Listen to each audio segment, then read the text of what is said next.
The year is 1180 BC. We are in ancient Egypt, in the great city of Thebes, the beating heart of the world's oldest and richest civilization.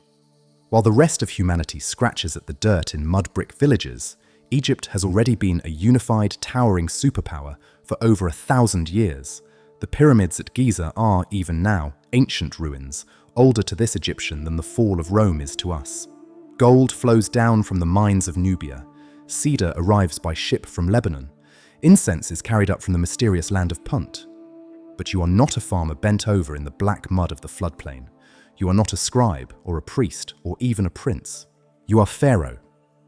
You are not the richest man in Egypt. You are not even simply a king. You are a living god walking upon the earth, the falcon god Horus made flesh, the son of the sun itself. The land, the river, the people, the very harvest are not things you rule. They are things you are. Using advanced AI trained on the painted tombs of the Valley of the Kings, the surviving royal inventories, the diplomatic letters of kings, and the meticulous records of Egypt's own obsessive scribes, we have reconstructed a single day in the life of the most powerful human being alive. Step past the guards, beyond the sacred lake, behind the gilded doors that no commoner may ever approach. Today, you will live as a god. The day begins before dawn, but you do not wake to the bray of donkeys or the smell of dung fires drifting through a crowded village.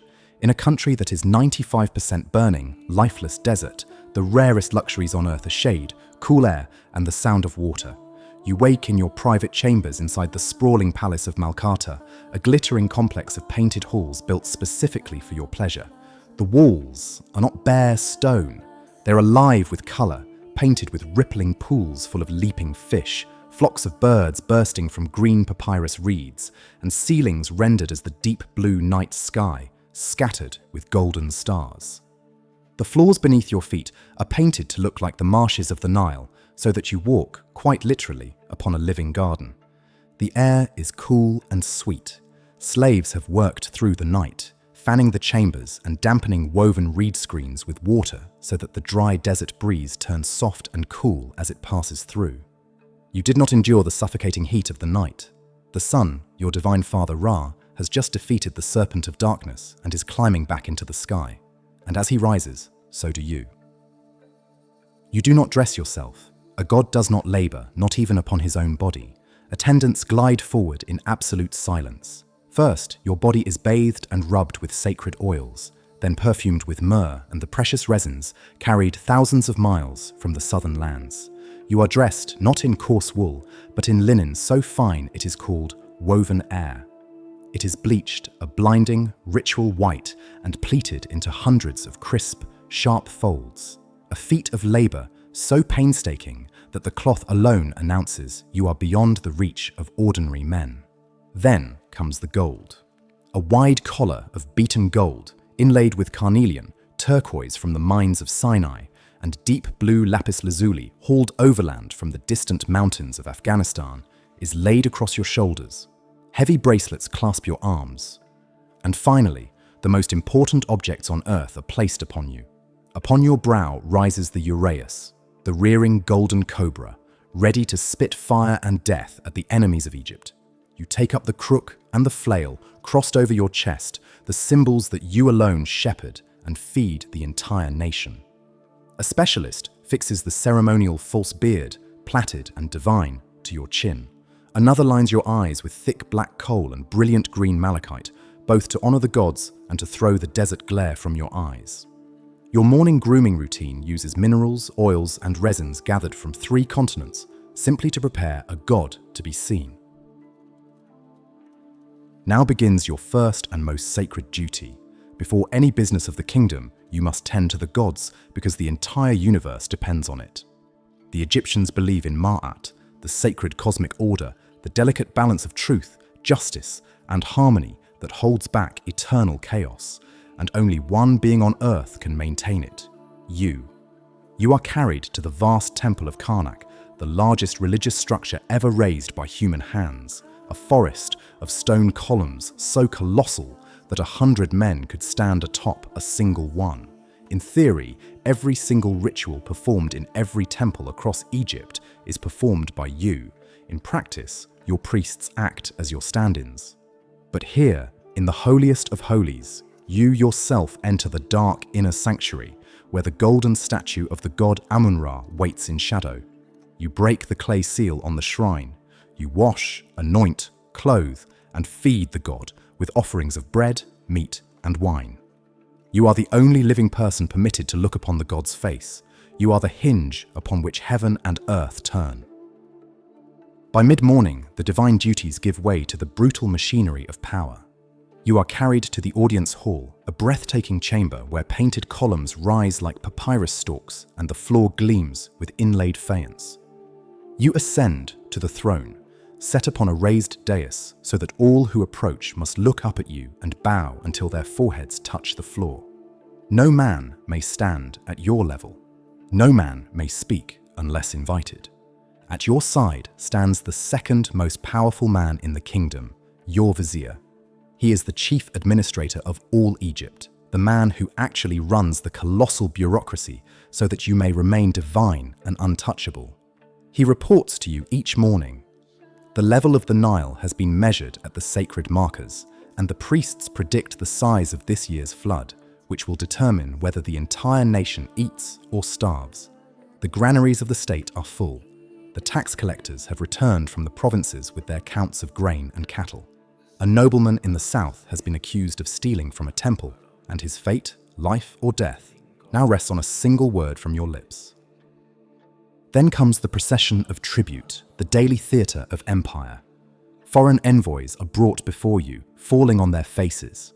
From the south, dark-skinned princes of Nubia present mountains of raw gold, glittering in heaped baskets, alongside ebony logs, polished elephant ivory, ostrich feathers, leopard skins, and living animals, leashed cheetahs, baboons, and even a giraffe led on a rope. From the lands to the northeast come bearded chieftains of Canaan and Syria, bearing jars of fragrant oil, fine wine, blue-glazed vessels, and bound rows of captives.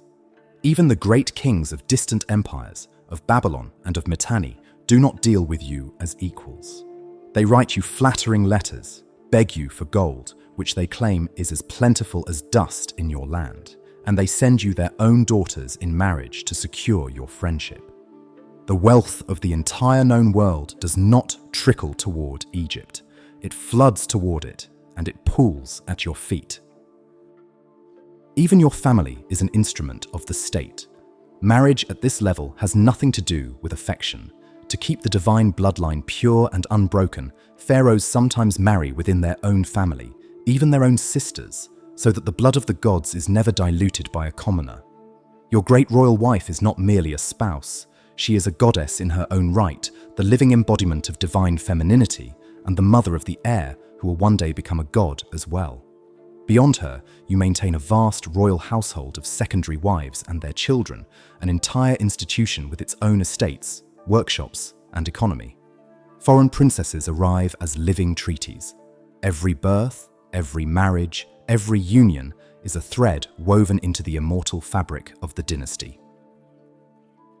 By afternoon, you venture out, and even leisure is a display of divine supremacy.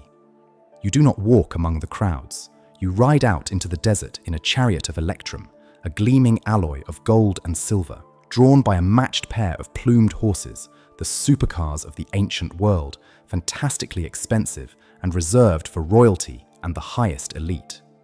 You hunt, but you do not hunt for food. You hunt to prove that you, the living god, hold dominion over the forces of chaos itself. You loose your arrows at wild bulls, at gazelle, at ostrich. The greatest pharaohs boast in stone of slaughtering over 100 wild lions with their own hands, and these claims are carved into giant scarabs and sent across the empire as propaganda. When you bring down a charging lion, you are not merely hunting. You are reenacting the eternal victory of order over disorder, of Egypt over the wild. Or perhaps you take to the river instead. You glide along the Nile on the royal barge, a floating palace of gilded wood with a cabin shaded by canopies and cooled by fanning attendants. The oars dip in perfect unison. As you pass, every fisherman, every farmer, every soul along the banks falls to the ground in worship, because to them, the sun god himself is sailing by. The river that gives all of Egypt its life is, in this moment, simply your private road. As the sun god begins his descent into the western horizon, you return for the climax of the day, the royal banquet. This is no simple meal. It is a performance of abundance in a land that is mostly sand. The great hall blazes with light from dozens of oil lamps. The air is thick with the scent of blue lotus flowers, prized for their perfume and their dreamlike, intoxicating effect. Guests, the highest nobles and officials of the court, are seated according to a brutal, exact hierarchy of rank. The closer to you, the more powerful you are. A remarkable detail of the elite Egyptian banquet. Each honored guest is given a perfumed cone of scented fat set upon their head or wig. As the long, warm evening unfolds, the cone slowly melts, releasing a cooling, fragrant oil that runs down the neck and shoulders. It is air conditioning and perfume, all in one. The food itself is staggering. While the common Egyptian survives on bread, onions, and beer, your tables groan under roasted goose and duck, whole oxen, gazelle, figs, dates, pomegranates, and honeyed cakes. And then the wine. Egypt's finest wine is so precious that the jars are stamped like the rarest vintages of any age, labelled with the exact vineyard, the year of your reign, and the name of the chief vintner who made it, an ancient appellation system thousands of years before France. Musicians pluck harps and lutes, lithe dancers and acrobats spin and tumble before you, their bodies oiled and glistening. Servants drift between the couches, refilling cups, fanning the air, scattering petals. Every detail, every flavor, every sound is engineered to prove a single message to every guest in the room, that you can summon the bounty of heaven into a hall in the middle of a desert. Late into the night, the guests are escorted away, and the great palace falls silent. You walk alone beside a still reflecting pool in your private garden, the painted stars glowing softly above. You stand at the absolute summit of human power, worshipped as a god by an entire civilization. And yet, even now, your thoughts are not on tonight. They are on forever. Because here is the ultimate luxury that you and only you can afford. While the common Egyptian fears the void of death, you have spent your entire reign and a colossal fortune guaranteeing your own immortality. When you die, your body will not be burned or buried in the sand. It will be carried to the embalmers, where, over 70 meticulous days, your organs will be removed and sealed in sacred jars, your body dried in natron salt, and your flesh wrapped in hundreds of yards of fine linen, layered with golden amulets and protective spells to preserve you for eternity. A mask of solid gold will be placed over your face so that you may be recognized by the gods. Your tomb, carved deep into the rock of a hidden valley and decorated with sacred texts to guide you through the underworld, will be filled with everything you could possibly need in the next life: furniture, chariots, jewelry, food, and small servant figurines enchanted to labor on your behalf, so that even in eternity, a god need never lift his own hand. And then comes the final judgment. Your heart will be weighed upon a great scale against the feather of Ma'at, the feather of truth. If your heart is light, unburdened by sin, you will not simply die. You will join the gods. You will sail across the sky for eternity as one of the imperishable stars. That was the life of Egypt's god-king. A life so far above ordinary humanity that the line between man and God ceased to exist. He commanded the river, the harvest, the gold of nations, and the worship of millions. The desert eventually swallowed the temples, the tombs were plundered, and the names of the great pharaohs faded into legend. But the gold masks still stare out from the darkness, and the painted stars still glow on the ceilings of the dead, the eternal ambition of men who truly believed they would never die. History remembers the conquerors, but it is built by the ones who believed they were gods.